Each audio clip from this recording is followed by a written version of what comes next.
প্ৰথম কথা ক'বলৈ হ'লে আমি আচলতে নিৰাপত্তাহীনতাত ভুগিছো প্ৰথম কথা। আৰু আচলতে আমাৰ নুনমাটি অঞ্চলটো বৰ্তমান চুৰৰ দুৰ্গ হৈ পৰিছে প্ৰথম কথা ক'বলৈ হ'লে, কিয়নো আজি অবিৰতভাৱে মন্দিৰ মছজিদত চুৰটো কৰিছে, চৰম পৰ্যায়ত তেওঁলোকে চুৰ কৰিছে, লগতে গাড়ীলৈকে হাত গৈছে, আনকি ঘৰৰ গৃহস্থতো তেওঁলোকৰ হাত পৰিছে।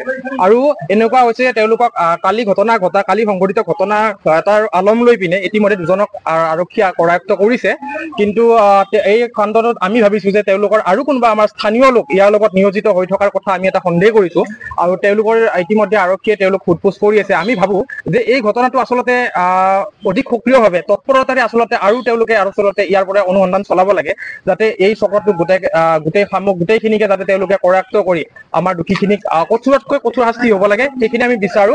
কিয়নো আমাৰ মানুহখিনি আচলতে এতিয়া ক'বলৈ গ'লে নিৰাপত্তাহীনতাত ভুগিছে আৰু এইবিলাক কাৰ্য দৈনিক হ'বলৈ ধৰিছে। এতিয়া মানুহৰ আচলতে ক'বলৈ গ'লে ভয় হৈছে চলিব ফুৰিব, কাৰণ তেওঁলোকে ডাঙৰ ডাঙৰ অস্ত্ৰ হাতত লৈ ফুৰে। আৰু আনকি তেওঁলোকৰ কেইদিনমান আগতে আমি জানিবলৈ পাইছো ডাঙৰ তেওঁলোকৰ হাতত অস্ত্ৰ পাইছে। আনকি তেওঁলোক বিভিন্ন কেছত বিভিন্ন হেৰিত তেওঁলোক আচলতে তেওঁলোকৰ নামবোৰ সাঙুৰ খাই আছে। গতিকে এনেকুৱা ব্যক্তিক সামাজিকভাৱে আচলতে আমি আশ্ৰয় দিব নোখোজো, তেওঁলোকক সামাজিকভাৱে বৰ্জন কৰিব লাগে। আৰু ইয়াৰ প্ৰতি আমাৰ নুনমাটিবাসী সকলোৱে আচলতে সক্ৰিয় হয় এওঁলোকৰ কঠোৰতম শাস্তি হোৱাৰ বাবে আচলতে চবে প্ৰতিবাদ সাব্যস্ত কৰিব লাগে, সেইখিনিয়ে আৰু। নাম আচলতে আমি জানিবলৈ পোৱা মতে আৰু আমাৰ ইতিমধ্যে ফুটেজো আমাৰ হাতত আছে, আমাৰ CCTV ফুটেজো আমাৰ হাততে আছে। গতিকে সেইখিনিৰ ভিত্তিত আৰু আৰক্ষীৰ সোধপোছৰ ভিত্তিত আৰু এজনক আপোনাৰ হাতেলোতে ধৰাত পৰিছে। ঠাইটো আপোনাৰ মেঘালয়ৰ সীমান্তত, বাংলাদেশ তাৰ সীমান্তত ধৰাত পৰিছে গাড়ীৰ হাতেলোতে। তেওঁলোকৰ নামটো সেইজন হৈছে মূল অভিযুক্ত হৈছে আলতাফ লস্কৰ। তেওঁৰ নাম হৈছে আলতাফ লস্কৰ। আৰু তেওঁৰ সৈতে তেওঁ কপাৰেট কৰিছিলে আমি জানিবলৈ পোৱা মতে আমাৰ স্থানীয় এজন, তেওঁ হৈছে নামটো কি আছিলে, তাইমুৰ হুছেইন তেওঁ আছিলে। আৰু এজন ইয়াৰ মাজত আছে, কিন্তু তেখেতৰ নামটো বৰ্তমান আইডেন্টিফিকেশ্যন হোৱা নাই। তেওঁলোকে সোধপোছ কৰি আছে। তেওঁ পলাতকেই হৈ আছে। তেওঁ এতিয়ালৈকে আমাৰ হাতত কাৰাবন্দী হোৱা নাই। কিন্তু ভাবিছো আমি আৰক্ষী যিখিনি আমাৰ ওপৰ মহলৰ হেৰি আছে বিষয়ববীয়া, তেওঁলোকে এই বিষয়টোত তৎপৰতাৰে আচলতে তেওঁলোকে দৃষ্টিগোচৰ কৰিব লাগে। আৰু ইয়াৰ আঁৰত যোন ব্যক্তি আছে পালি পুখুৰীয়ে তেওঁলোকক উগালিব লাগে।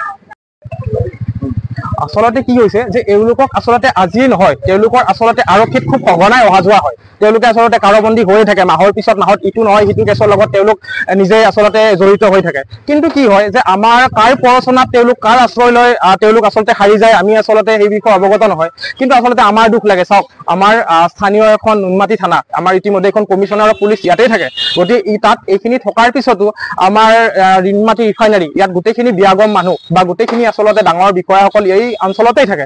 তাৰ পিছতো আমাৰ এনেকুৱা ঘটনাবোৰ সংঘটিত সঘনাই অনবৰতে আচলতে ফ্ৰিকুৱেণ্টলি এইবিলাক ঘটনা সংঘটিত হৈছে। তাৰ বাবে আমি আচলতে দুখিত। আমি লাজ পাইছো যে আমি নাগৰিকসকল আচলতে নিৰাপত্তাহীনতাত, মই ইতিমধ্যে কৈছোৱে যে নিৰাপত্তাহীনতাত ভুগিছো।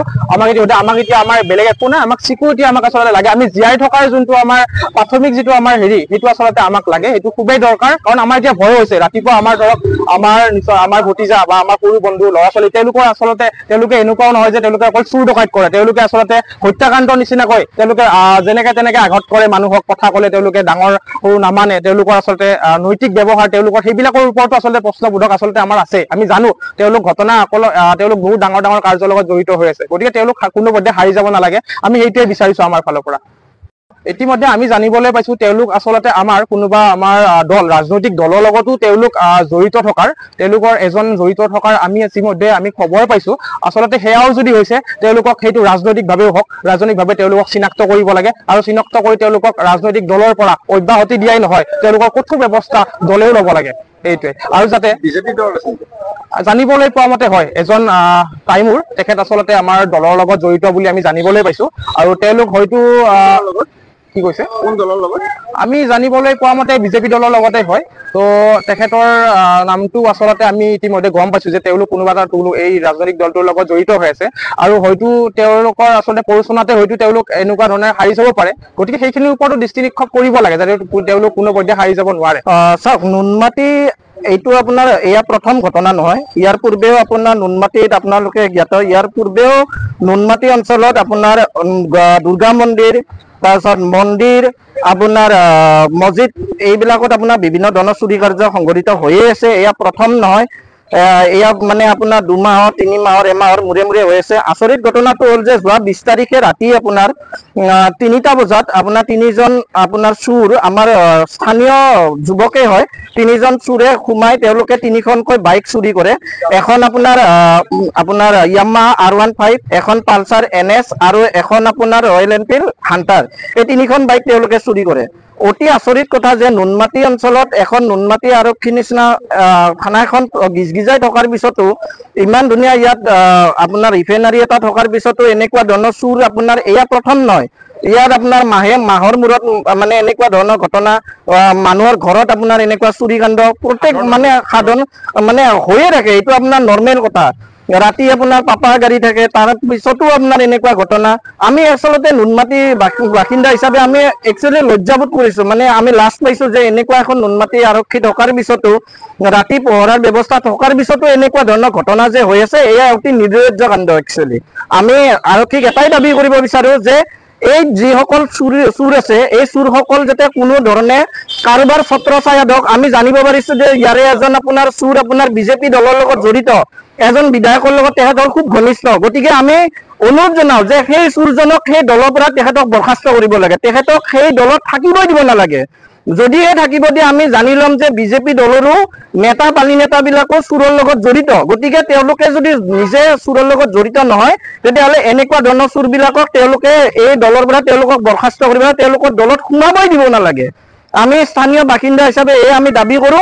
আৰু যদিহে এই চুৰবিলাক যদি কাৰোবাৰ ছত্ৰ ছায়াত বেল লৈ আপোনাৰ যদি এই মানে কেছবিলাক যদি শেষ কৰি পেলাই তেওঁলোকে যদি বাচি যায়, আইনী সুৰুঙাৰে তেওঁলোকে বাচি যায়, তেতিয়াহ'লে এনেকুৱা ঘটনা তেওঁলোকে পুনৰাই কৰিব।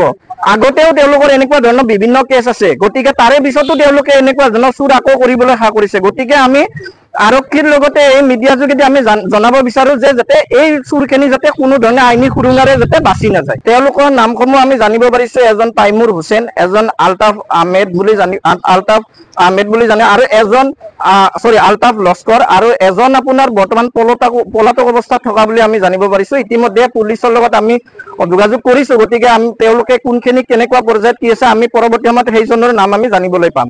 যিকোনো খবৰৰ বাবে যোগাযোগ কৰক 7090173330 অথবা 7099017990 নম্বৰত।